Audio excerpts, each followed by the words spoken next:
ఆదిరెడ్డికి political support ఉందా? హౌస్లో కూడా చాలాసార్లు విన్నాము, బయటకు వచ్చాక కూడా వైఎస్ఆర్సీపీకి సపోర్ట్ అని కొన్ని వీడియోస్లో చూశాను, ట్విట్టర్లో పోస్ట్ చేయడం, ట్వీట్ చేయడం. ఏం ట్వీట్ చేశాను? Happy birthday YS Jaganmohan Reddy గారు అని. ఊరి అమ్మ నువ్వు కూడా పడుకున్నావు బ్రో, ఎంత కామెడీ అంటే రెడ్డి ఏమన్నా అదేమన్నా అదే బ్రో కాలద్దు. నాకు ఏముందంటే జనాలు కొంతమంది చూస్తే ఎంత ఆశ్చర్యంగా అనిపిస్తుంది తెలుసా, అంటే ఒకడికి ఒక అంటే ఆ రైట్ కూడా ఉంటుందా, ఒకటి విష్ చేయకూడదా, ముఖ్యమంత్రికి విష్ చేయకూడదా? స్టన్ అవుతావు. నీకు నేను స్క్రీన్ షాట్ పంపిస్తా, నువ్వు స్క్రీన్ మీద వేయాల. చంద్రబాబు నాయుడు గారు ఉన్నారు కదా, ఆయన ప్రతిపక్షంలో ఉన్నప్పుడు చంద్రబాబు గారికి నేను హ్యాపీ బర్త్డే సార్ అని పెట్టా. ప్రతిపక్షంలో ఉన్నారు, ఆయన అధికార పక్షంలో కూడా లేరు. మొన్నే లాస్ట్ ఇయర్ అనుకుంటా, సార్ హ్యాపీ బర్త్డే సార్ అని పెడితే చంద్రబాబు నాయుడు గారు నాకు రిప్లై ఇచ్చారు. బ్లూటిక్ ఉండడం వల్ల నా అదృష్టం కొద్దీ నేను మా ఊర్లో ఏనాడు పేపర్లు కూడా వేశారు, మా విలేకరులు చేసి అమ్మ నీకు చంద్రబాబు గారు ఇచ్చారని. టీడీపీ కూడా ఫోన్ చేశారు, మా పెద్ద ఆయన మీకు ఇచ్చారని. టీడీపీకి ట్వీట్ వేసినప్పుడు చంద్రబాబు గారికి జగన్కి సీఎం అయితే చేయమా బ్రో, జగన్ గారికి చేయమా? నాకు మొన్న జగన్ గారు హ్యాపీ బర్త్డే సార్ అని పెట్టా, పెడితే కింద నువ్వు కులపిచ్చిరా, నువ్వు వైసీపీ రాండ్రో. నేను అప్పుడు వెంటనే ఒరే చంద్రబాబు గారికి కూడా చెప్పినారు, ఆయన రిప్లై కూడా ఇచ్చారా అలాంటి వాళ్ళకి రిప్లై ఏడిస్తాం. ఆ స్క్రీన్ షాట్ పెడదాం అనుకున్నా, ఇంక వదిలేసిన. ఇంక ఎక్స్ప్లెయిన్ చేసిన ఎందుకు బ్రో, నీకు ఆ స్క్రీన్ షాట్ పంపిస్తే వేయండి. సో బేసిక్గా వాళ్ళు అనుకోవడంలో కూడా తప్పలేదు, ఎందుకంటే మీకు కూడా ఆయన అంటే చాలా ప్రేమ ఉంది అని చెప్పి నాకు అనిపించింది. ఎందుకంటే ఆయన ఫ్యామిలీ అంటే మీరు ఎప్పుడు రెస్పెక్ట్గా చూస్తారు. లాస్ట్ టైం ఎప్పుడో ఒక పోస్ట్ చూసారు రాజశేఖర రెడ్డి గారి గురించి, ఒక పెద్ద ట్వీట్ చేశారు మీరు. ఆ ట్వీట్ చేసిన తర్వాత నాకు అనిపించింది ఎందుకు లేవురా పొలిటికల్ అన్ని తోగుతా ఉంటుంది, పొలిటిక్స్ మీద వాటి జోలికి పోదలుచుకోవట్లే. అంటే కొన్ని ట్వీట్స్ మీరు చేస్తున్నారు కాబట్టి చెప్తాం బ్రో, దాని గురించి వచ్చేద్దాం బ్రో. అది ఏంటంటే దానికి ఒకటే రీజన్ బ్రో, నేను భయంకరంగా గ్రాటిట్యూడ్ చూపిస్తాను మనిషికి. నాకు ఇంత హెల్ప్ చేస్తే ఇక్కడ పెట్టేసుకుంటాను, అంత గ్రాటిట్యూడ్ హార్ట్ఫుల్గా ఉంటాను. ఎట్లా ఉంటారు, నాకు చిన్న హెల్ప్ చేసిన వాళ్ళందరూ నా పక్కన ఇప్పటికే ఉన్నారు, వాళ్ళందరికీ నేను బాగా చూసుకుంటాను ఉంటాను. నాకు చిన్న హెల్ప్ చేసిన వాళ్ళు నా పక్క నుంచి ఇంతవరకు ఎవరు పోలా, అందరూ నాతోనే ఉంటారు. వాళ్ళ కెరీర్ సెటిల్ చేసే దాకా నేను చూసుకుంటాను, అంత గ్రాటిట్యూడ్ చూపిస్తాను మనిషి మీద. నాకు రాజశేఖర రెడ్డి గారు అంటే భయంకరమైన ఇష్టం, హ్యూజ్ రెస్పెక్ట్. ఇంకా నాకు ఆయన తిట్టుకొని, ఆయన ఏమన్నా అనుకొని, ఆయన ఇట్లా ఎవరు ఏమనుకో నాకు సంబంధం లేదు, నాకు ఇష్టం. ఎందుకంటే దీనికి కూడా రెడ్డి కాబట్టి అని వాళ్ళు అంటారు, ఇక వాళ్ళు అనుకునే వాళ్ళు నేను ఏం అనుకోలేను. నాకు ఎందుకు ఇష్టం అంటే మళ్ళీ పాయింట్ నా ఫ్యామిలీ, నా బ్యాక్గ్రౌండే. డిగ్రీ చదువుతూ ఉన్నాను బ్రో, డిగ్రీ చదువుతూ ఉంటే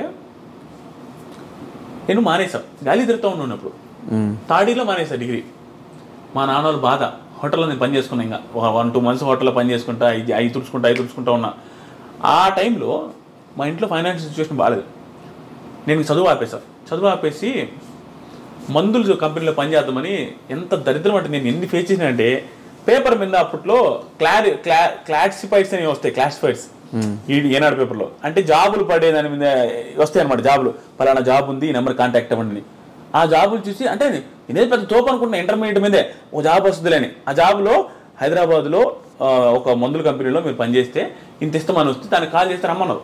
అడిగిన తర్వాత 1000 రూపాయలు ఖర్చుకున్నాను, నన్ను జాబులు వేశారు బ్రో.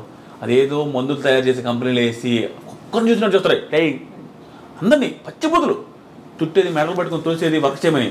అలాంటి దగ్గర పనిచేసిన ఒకరోజు నైట్ పనిచేసి ఇంక ఎగురుకుండా భయపడి భయంకరంగా ఇంకా ఆ రోజుతో వెంటనే ఇంటికి వచ్చేసాను. మళ్ళీ వరుణపాడు వచ్చి అక్కడ చదువుకుంటా అని చెప్పాను. దానికి ముందు చదువుకోరా ఎంతమనే ఏం మనిషి డిగ్రీ థర్డ్ ఇయర్లో ఇంత డబ్బులు పెడితే అప్పుడు మానేసినంటే నేను చదవనని చెప్పిన. మళ్ళీ చదువుకోనాటికి చదువుతా అని చెప్పాను. నేను బీటెక్ చదువుతాను, డిగ్రీ చదవనని చెప్పిన. బీటెక్ చదువుతానంటే బీటెక్ చదవనాటికి డబ్బులు ఎక్కడ వస్తాయి? 30,000 36,000 ఉండేది అప్పుడు. 4 సంవత్సరాలకి దాదాపు 1,50,000 అంటే మా దగ్గర అంత సీన్ లేదు అప్పుడు. అప్పులు కట్టుకున్నట్టుగా లేవు, అప్పులు ₹1 మా దగ్గర వచ్చే మాకు సరిపోతున్నాయి. మా అన్న పెళ్ళిళ్ళకైన అప్పులు, మా అక్క పెళ్ళికైన అప్పులు తీర్చడం సరిపోతుంది. అక్కడ బ్యాంకులో లోన్స్ అసలు అట్లానే ఉన్నాయి. అలాంటి సిచ్యువేషన్లో బీటెక్ డబ్బులు పెట్టారు. అంత క్రిటికల్ సిచ్యువేషన్లో నాకు ఫీజు రీయింబర్స్మెంట్ వచ్చింది. అది ఎట్లా వచ్చిందంటే, అది అందరికీ వచ్చిందో లేదో నా అదృష్టం తెలియదు, నాకు దాని గురించి కూడా సబ్జెక్ట్ మీద నాలెడ్జ్ కూడా లేదు. ఫీజు రీయింబర్స్మెంట్ నాకు వచ్చింది, నేను ఎంసెట్ కూడా రాయాలి, అసలు సంబంధం లేదు. నాకు 8,000తో వచ్చింది బీటెక్. 8,000తో నా నియర్ బై కాలేజ్ ఇంజనీరింగ్ చేస్తే 8,000 ఇందులో 32,000 నా బీటెక్ అయిపోయింది. నాకు బీటెక్ చేసే సీనే లేదు. నేను డిగ్రీ జాయిన్ అయింది నాకు డబ్బులు లేక, మళ్ళీ డిగ్రీ మానేసిన తర్వాత బీటెక్ జాయిన్ అయినా బ్రో. అందరు నా ఫ్రెండ్స్ అందరూ బీటెక్ బ్రో, నా దగ్గర డబ్బులు లేక డిగ్రీ జాయిన్ అయినా, నా పరిస్థితి బాగాలేక. అలాంటి వాడికి బీటెక్ ఎలక్ట్రికల్ ఇంజనీరింగ్ ఫినిష్ అయింది ఫ్రీగా 32,000. నాకు గ్రాటిట్యూడ్ ఉంది బ్రో. అది నీ డబ్బేరా, ఉడాలనాయాలా, నువ్వు ట్యాక్సులు కట్టట్లేదా, మీ వాళ్ళు నువ్వు కూడా ఇట్లా మాట్లాడుతావు అనొచ్చు. నా డబ్బులే, అయినా కూడా నాకు ఆయన నుంచి ఆ ఆపద టైంలో వచ్చింది అనే ఫీలింగ్ వచ్చింది. ఆ ఫీజు రింబర్స్మెంట్ వచ్చింది కాబట్టి నాకు ఆ గ్రాటిట్యూడ్ ఉంది. ఇంకా పొలిటికల్గా ఆయన గెలవాలి ఈయన గెలవాలి అట్లాంటి ఏం లేదు. నాకు రాజశేఖర రెడ్డి గారు అంటే బీభత్సమైన గ్రాటిట్యూడ్, హెవీ గ్రాటిట్యూడ్. దానికి రీజన్ నేను చెప్పాను అంతే. సో ఈ యూట్యూబ్ రెవెన్యూస్ ఏంటి బ్రో? అంటే 39 లక్షలని ఒక స్టోరీ మంత్లీ పెడితే ఎన్ని కోట్లు 12 నెలలకి? నిజంగా 2 కోట్లు వస్తున్నాయా? 12 నెలలు కాదు బ్రో, నువ్వు కూడా ఎంత ఇట్టయితే నేనేం చెప్పాలా. నాకు వచ్చేది 3 నెలలు బ్రో. నాకు వచ్చిన నెల పేమెంట్ ఇదే అని చెప్పేసి ఒక వీడియో చూసాను నేను. ఒక నెలకి 39 లక్షలు వస్తుంటే మినిమం 30 లక్షలు వేసుకున్నా, సంవత్సరం అంతా అలాగే వస్తాయా? 3 నెలలే బ్రో. అది బిగ్ బాస్ రివ్యూ చేసి ఆ 3 నెలలు నా ఇంకా మా తర్వాత ఏముండదు, జీరో. ఆ 3 నెలలే వస్తుంది. ఆ 3 నెలలు ప్రతి నెల ఇట్లా వస్తుంది కదా. ఆ పర్టికులర్ మంత్ నాకు 39 లక్షలు వచ్చింది. మిగతా నెలలు కూడా ఎంతో కొంత వచ్చింది, బాగా వచ్చింది రెవెన్యూ, నేను ఆల్రెడీ చెప్పేశాను. కానీ ఆ 39 లక్షలే చూస్తున్నారు. కానీ ఎంత స్ట్రగుల్ బిగ్ బాస్ రివ్యూస్ అంటే, ఆ షోని 1 అవర్ చూసేదానికే చాలా మందికి ఏం చూస్తారు 1 అవర్ అంటారు, 24 గంటలు చూస్తారు. 24 బ్రో. చూసే జనాలకు కానీ ఎవరికైనా ఒకటే మాట, నువ్వు దేంటైనా సక్సెస్ అవ్వాలంటే బీభత్సమైన ఫ్యాషన్ ఉండాలి. ఏది ఆ ప్యాషన్? డబ్బు సంపాదించాలి అనేదే ఉండాలా, దీంట్లో సక్సెస్ అవ్వాలనేది ఉండాలా, నువ్వు ప్రమోట్ అవ్వాలి జాబులు అనేదైనా కసి ఎక్కువ ఉండాలి. ఆ కసి ఉంటే వచ్చేస్తుంది.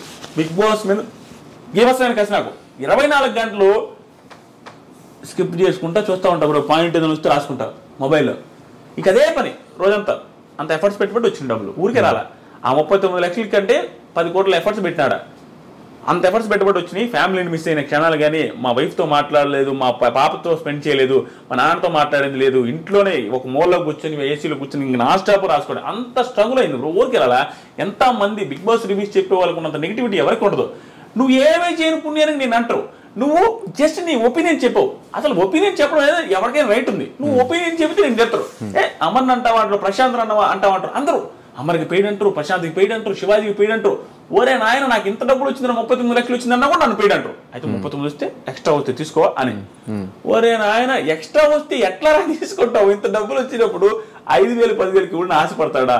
నేను ఇంకొక ఎక్స్ట్రా వీడియో చేసుకుంటే ఇంకా మళ్ళీ డబ్బులు వస్తాయి. సో అంత స్ట్రగుల్ ఉంటాయి బ్రో బిగ్ బాస్.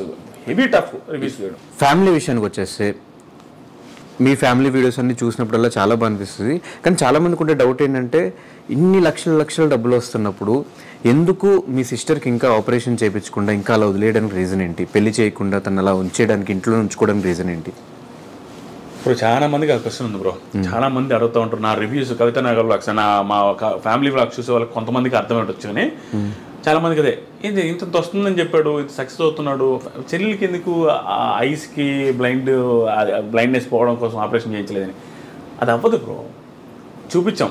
మాకు స్తోమత లేనప్పుడు కూడా చూద్దాంలే వస్తుందేమనేసి నెల్లూరు హాస్పిటల్ తిరిగాము, ఒంగోలు తిరిగాము, అట్లా తిరిగి చూపించినప్పుడు ఏంటంటే అక్కడ డాక్టర్లు చెప్పింది అంటే నర్వ్స్ చిన్నవి మా చెల్లెలకి, కళ్ళు ప్రాబ్లం కాదు, కళ్ళకు వచ్చిన నర్వ్స్ చిన్నవి.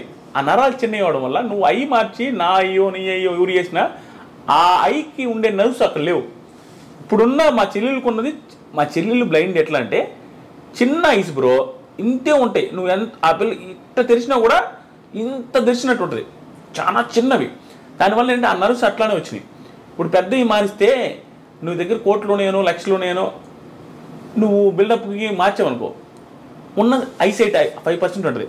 మా చెల్లెలకి ఒక కన్ను ఇలా పెట్టుకుంటే కనపడదు బ్రో, ఇక్కడ వరకే. ప్లస్ ఇంత క్లోజ్గా ఉంటే కనిపిస్తుంది. ఒక కన్ను 0, ఇంకొక కన్ను 5% కనపడుతుంది. ఇట్లా పెట్టుకుంటే కనపడుద్ది. అది కూడా కనపడద్దు అని చెప్పి ఇంట్లో ఈ విల్లాకి వస్తే మొత్తం ఒక 10 నిమిషాలు అటు ఇటు తిరిగిందంటే ఇంక నువ్వు ఏది దమ్మని తెచ్చేస్తుంది. కనపడి కాదు, అంచనాతో తెచ్చేస్తుంది.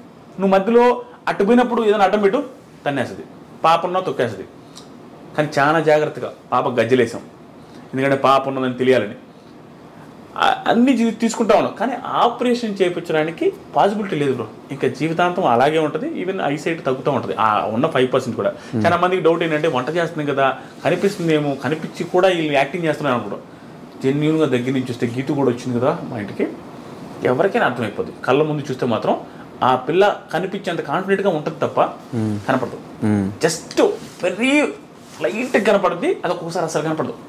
బయటికి వెళ్ళిన ప్రతిసారి నేను కవితను పట్టుకుని ఉంటుంది. దీనికి మాత్రం అప్రిషియేట్ చెప్పాల్సింది మా వైఫ్కి బ్రో.